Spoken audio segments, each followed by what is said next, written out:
NHS trusts have wasted tens of thousands of pounds worth of taxpayers' cash on LGBT-friendly rainbow pedestrian crossings. In yet another epic symbol of virtue signalling nonsense, several hospital trusts saw fit to splurge our money on rainbows instead of healthcare.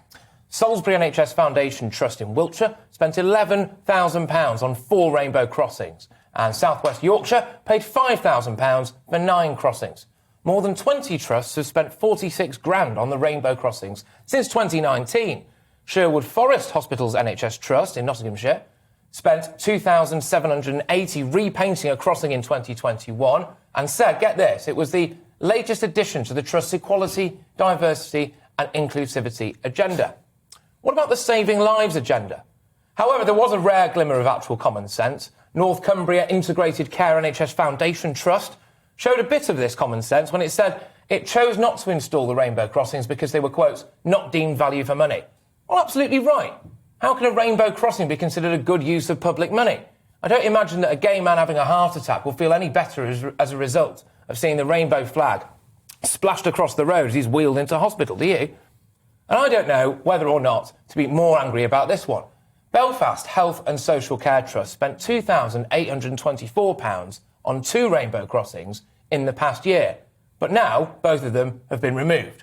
So they paid to paint them on, and presumably we paid to have them removed as well.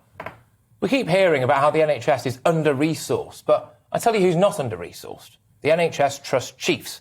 New official figures show the health service has an astonishing 2,788 very senior managers across all trusts, earning at least £110,000 a year, costing the taxpayer £395 million every year. Professor Clive Kay, Chief Exec of King's College Hospital Foundation Trust, which runs 3 sites in South London and Kent, earned from £295,000 to £300,000 in 2019-20. The trust had £500 million of debt written off by the government. Then there's Dr Bruno Holthoff, Chief of Oxford University Hospitals NHS Foundation Trust. They're all a mouthful, these, aren't they? Rated by the CQC as requiring improvement. Now, he earned around 300 grand a year as well, including £8,000 taxable expenses. The top 10 chiefs' pay make uncomfortable reading compared to NHS lower paid workers, including nurses. They earn around 33 grand. Porters and cleaners can earn as little as 19,000.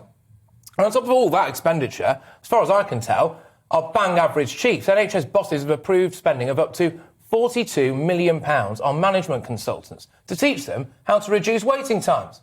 Well, I've got an idea. Stop focusing on rainbow road crossings and devote all your energy to patient care.